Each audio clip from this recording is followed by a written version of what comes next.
Hello YouTube! So I'm wearing my BFDI t-shirt today, which means we're going to do something a little BFDI-y. So a couple weeks ago, I left you all on a tantalizing cliffhanger because we read Total Firey Island Book 11, which is only part 1 of the bowling saga.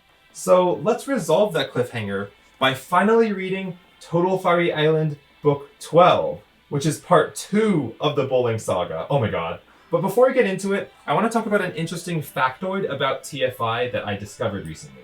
So if you go to the BFDI Wiki page on Total Firey Island, you'll see that they list the runtime as September 30th, 2008 to September 30th, 2009. And that makes a lot of sense logically, because if you look at most of the Total Firey Island books I wrote, I only labeled them on the back with the month that I wrote them. In this case, Carrie, Sep 2008, and no more info than that. So whoever did this wiki page was just erring on the side of caution. But in the last few days, I've been scanning all the other TFI books, including, 5 through 9. Those were the last ones I uploaded. And on the back of Total Firey Island Book 8, something very interesting popped out that I just was not expecting at all. This is the back. And look what's in the corner. Can I please zoom in? That is an exact date, September 21st, 2008. I don't know why, but I wrote it with purple pen, and here's the actual one in person. So this is the date that I wrote Book 8, which means that Book 1, we don't know when Book 1 came out, but it had to be before then at least. And also this is the first day of fall, or autumn as a season, so that's also kind of interesting. I guess that means that we at least know that Total Firey Island started somewhere between September 1st and 21st. That just helps narrow the range a little bit. Anyway, enough talking, let's get on to the meat of the story. TFI 12. And I scanned it already, so we don't have to leaf through the pages awkwardly. Let's look at it through the Google Drive, which will, of course, be linked in the description. Let's navigate to TFI 12. Also, it says that my Google storage is almost full. Don't worry, I'm gonna upgrade soon. I don't know why anyone would worry about that. Anyway, let's start off. So if you remember, last time, it was down to the final bowler. Okay, so first of all, this is the cover, and Firey is showing a very concerned face because I guess the stakes are really high. And why are the stakes high? Well, because Pencil is the last person to bowl, and she needs to get 17 out of 18 pins for her team, the Murderer Trout, to win. If she does not get 17 out of 18, her team loses and it goes to the elimination block. I don't know what you call it. So, on the first page, she goes, "Here goes nothing." That's my Pencil impression, not so good. And she throws the ball, blam! That's 6 pins down right off the bat. So you can see she gets a strike. That's a very good sign. By the way, if you used Newgrounds around 10 years ago, you might remember that they used to call voting a submission 0 stars. That would be called blamming that submission. Yeah, that was just an interesting slang they used back then. Anyway, so she got 6 out of 6 pins. She still needs to get 11 out of the next 12 pins. Can she do it? That will determine whether the Yelling Beavers or the Murderer Trout are up for elimination. Okay, so Pencil says, "Phew, that's the first one." And then she throws it again. But look at that. The bowling ball is already going a little high. If you just imagine this arc continuing to the pins, it doesn't look like it's going to make it. Or it looks like it's going too high. And indeed, it flies way past the top of the pins. This is like whoosh, the joke flies over your head. But physically, oh, it actually misses entirely. And Bubble just lashes out. She goes, "You're leaving TFI!" Which is quite an intimidating threat. But of course, we get the foom, clunk, which is, the bowling ball bursting into flames, exploding, and then the shockwave from the explosion knocking down all the pins. So she gets a second strike. By the way, this is following an inspiration of Ice Cube, who did the same thing the last episode. So that means Pencil's gotten 2 strikes in a row. Now the Murderer Trout are up to 82 points, almost catching up to Yelling Beaver's total of 86. Bubble retracts her threat. She then says, "Though it was good points oil, but Roy Scoy, Noel, you'll need a 5. Then Pencil goes, "Okay."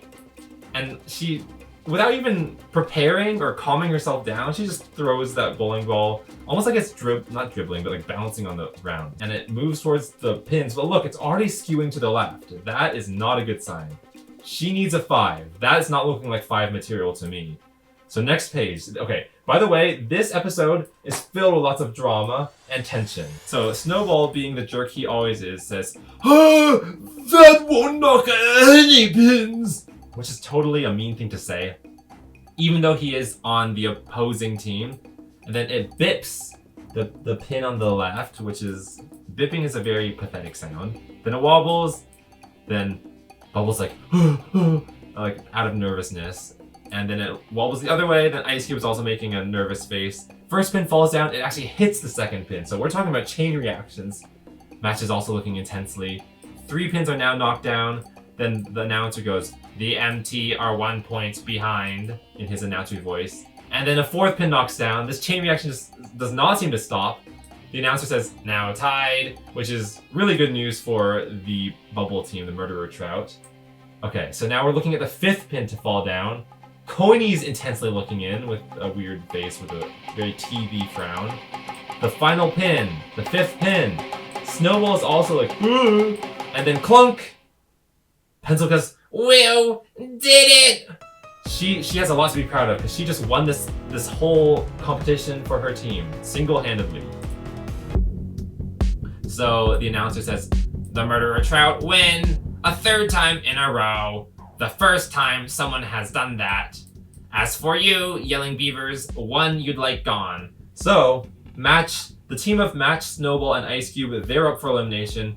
One of them has to go. It's a pretty small team about to get smaller. So of course, remember last time, Snowball and Match have got into a lot of fights because Snowball said some very mean things to Match, saying that she was weak or something. So Match says, "I vote Snowball." Announcer goes, "Snowball, 1 vote."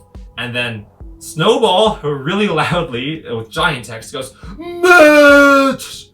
And then, oh, I almost bit my tongue there. Announcer says, "Okay." So they just voted for each other, which basically cancels out the effect of their votes. They're both at 1v1.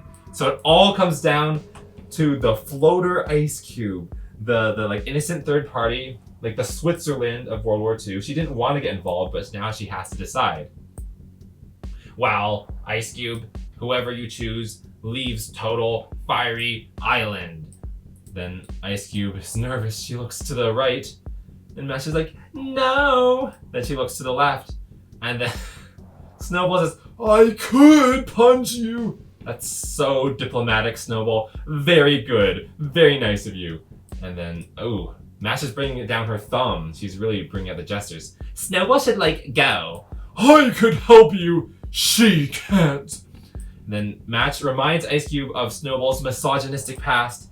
"He said girls are, weak." Snowball says, "I'm the only male on the team." That's not helping your case, Snowball. You're supposed to apologize for that, not dig your heels. And then Match says, what is her voice? "No one likes him." Say match already." That's what he wants Ice Cube to do. Oh, and then Match suddenly adopts a new persona. This is a total change of heart. She says, "I am nice." Okay, this is gonna continue. This is a trend. "This is taking too long." "I'll be patient." "Answer already." "I'll wait." Do you see? Match is trying to win Ice Cube over with kindness and compassion. Then Snowball says the most threatening thing yet. "Do you want me to punch you?" Ice Cube says, "No." And I feel like this is a misinterpretation, but the announcer says, "Okay then, Match is eliminated." And I feel like this comes down to semantics because Ice Cube never said she wanted Match eliminated. She just said no to this threat, which doesn't mean the same thing. So the announcer needs a lesson in English comprehension or something. And then Ice Cube says, "That isn't what I said." Okay, I know I sound like X, whatever.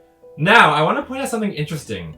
When I wrote all of these comic books, none of the characters had canonical voices because I had only written them. They were only drawings. They weren't videos yet, of course. So when I was imagining what these characters sounded like, it was just kind of voiceless, or I just didn't have any idea. So I tried to think of random voices in my head. So when I wrote this "that isn't what I said" line, I remember for whatever reason, I sort of assigned Ice Cube Bracelety's voice, or the same voice as Teen Girl Squad from Homestar Runner. So when I wrote this, I remember as I was writing it, I was saying in my head, "That isn't what I said!"